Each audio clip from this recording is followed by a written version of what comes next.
Hey guys, how's it going? TechSpecs here. In today's video, we're going to be going through everything you need to know about the brand new iPhone SE. So, let's get started. Okay, so earlier today at around 4 PM Greenwich Mean Time, Apple released the new iPhone SE via a website refresh. Now that in 2020, the original iPhone SE is getting kind of old and slow, Apple has released a new version to continue the idea. So if we go onto Apple's website, we are greeted with an iPhone, as you can see behind me, that is almost identical to the iPhone 8, and the motto for this iPhone is lots to love, less to spend, which is exactly what our iPhone SE represents. The design is, like I said, the same as the iPhone 8. Two things that have changed though are that the Apple logo is now centered to match the iPhone 11 and 11 Pro. And the front is black no matter what color phone you get. So if it's red, it will have a black front, white, black front. And I gotta say, it's so much better because the white bezels on the older iPhone 8, they're horrible. And like I said, there's white, there's black, and there's also product red. And that's all there really is, to be honest, when it comes to what's changed in terms of design. It also has the home button and the thick bezels too, so that means you still get Touch ID, which is pretty good as well. Yeah, it's just an iPhone 8. One thing that has changed though is that it has the new A13 chip, which is the same as in the iPhone 11 and 11 Pro.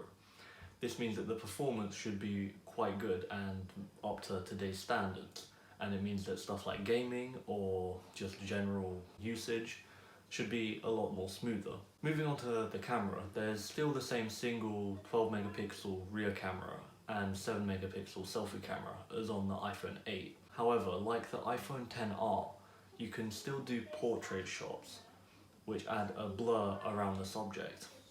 Although it's one of them features that you only use every so often, it's nice to have even if you only have one camera and don't have the telephoto. And that's about it when it comes to the camera. Again, there's not really much different. Now onto the battery.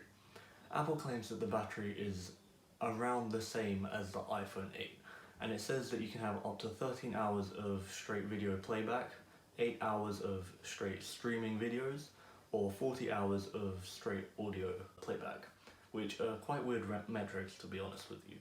For anyone normal, the iPhone 8 has a 1821 mAh battery, so I'm just going to presume it's the same.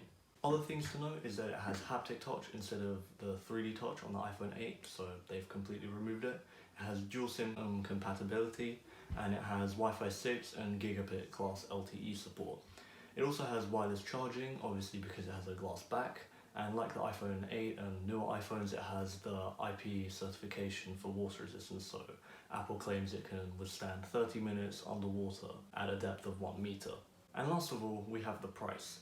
Here in the UK, it starts at £419 for the baseline model, and that's $399. But if you do want the 256GB model, it does cost £569 or $549. So that's all there really is when it comes to the iPhone SE. In general, I'd say this is a pretty good iPhone and it's good value for money because if you can't afford a higher end model or just prefer an older design with a home button still, then it's a pretty good way to get into iOS without having to pay a large sum of money. And that's it for this video. Make sure to like it if you liked it, make sure to subscribe if you haven't already as it supports the channel, and make sure to drop a comment down below saying what you think of this new iPhone SE. This is TechSpecs here. Thank you for watching. Peace.